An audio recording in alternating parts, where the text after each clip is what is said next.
Hello and welcome to another analysis behind the news, where we provide the perspective that you can use to help save American liberty and independence.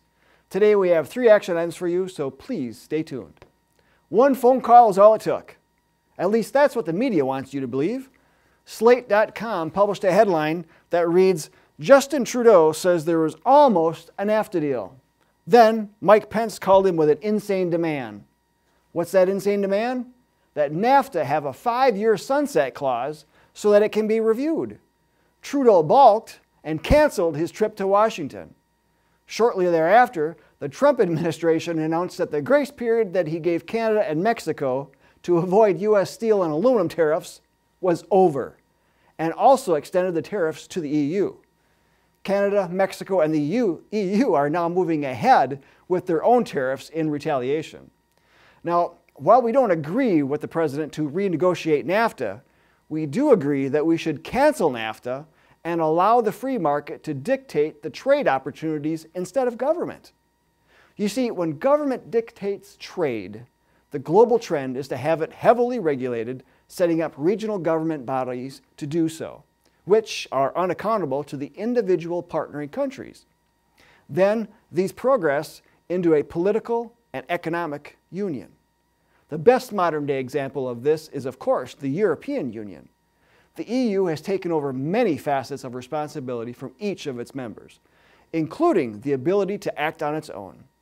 Countries entangled into the EU must agree with the policies set forth by the EU and rubber stamp EU legislation. Leaders think for the whole of the EU and not for their individual countries.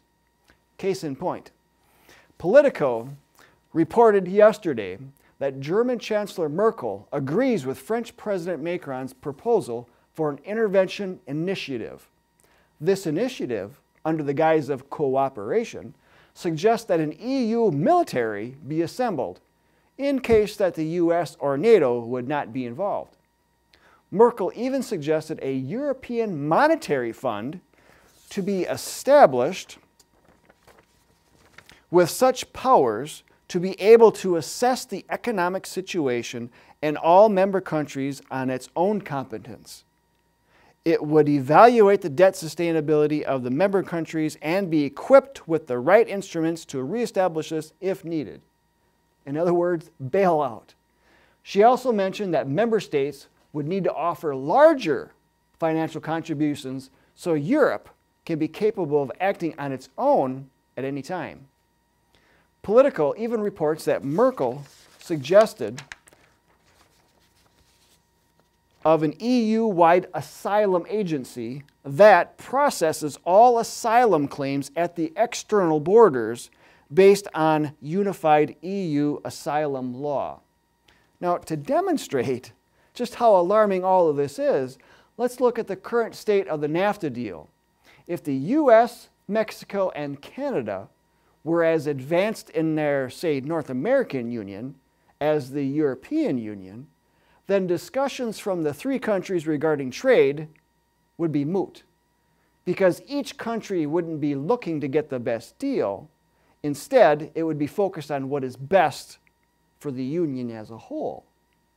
So when Merkel suggests a unified EU asylum law that processes all claims on external borders, that's like having a single border all the way around North America, with the asylum processors following the dictates of what is best for the Union, which means, of course, sending in waves of asylum refugees into the 3 countries without input from Americans, although we would certainly be paying to support the program. Again, applying Merkel's suggestions to North America, we would need to create a North American Union military force that would send troops under the authority of North America and not Congress, as spelled out in the Constitution.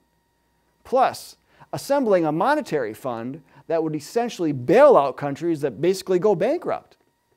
One could argue that we already have this, given the Federal Reserve and its track record of secretly bailing out foreign banks and companies to the tune of trillions of dollars. However, if we ever were to get into a North American Union, there would be no more talk about an American dream, nor any primary education on American heritage, nor of American principles of liberty and freedom, American God-given rights would be forced to give way to government-sanctioned rights as agreed upon by an unaccountable commission of elites following a globalist agenda. The right and ability to govern ourselves is what's known as sovereignty. It's our American form of government that makes us unique, beginning with the sovereign individual, extending to the town, city, county, to state, and finally to federal. The states, through we the people, created our central government, the federal government. It is through federalism that states were to have remained in control of the central government. If the federal government were to do something unconstitutional, James Madison made the argument that the states would rein it in. Now, constitutional lawyer Joel Wolverton brought some clarity to this in his New American article that was published over the past weekend. He makes the point that to make America great again, we must make America states again. In other words, the creator must rein in the creation. Mr. Wolverton explains, the Constitution created a federal union that not only recognized the role of the states in maintaining peace and liberty, but its perpetuation depends on the use by the states of their sovereignty to restrain the excesses of the elites who are, and historically always have been, in control of the central government. Mr. Wolverton continues, it was federalism, the system where the lion's share of power is held locally with only the most necessary allotment of authority granted to the general government, that made America free and kept her that way. Of course, this all goes away with the North American Union, and according to some supporters of the globalist agenda, NAFTA is to have provided the framework for this union.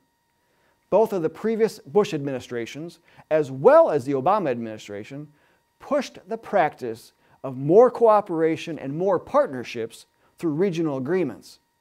While his dad called for a new world order through various international entangling alliances, George W. Bush was the most audacious, actually pushing for integration of the US, Canada, and Mexico. WikiLeaks provided proof of this with its release of a 2005 cable, and globalist Obama picked up where George W. left off. Merkel was asked about her long-term goals for the EU, and she responded in the Political article, my goal is that the world knows in foreign policy Europe speaks with one voice. So who would speak for America in a North American Union? No one. So again, since NAFTA is to provide the framework for a North American Union, we should work to see that we get out of NAFTA, which brings us to action item number 1. Tell Congress and President Trump to throw out the deal in order to retain our American heritage and our sovereignty. Go to jbs.org/NAFTA for links to do just that. And action item number 2, to learn more of our founder's brilliant solution to reining in big government, check out our newest booklet in the Constitution Principles series on Article 6. And action item number 3, join the John Birch Society today to defend America against the globalist agenda. Again, all links are in the video description. So, until next time, we'll see you then.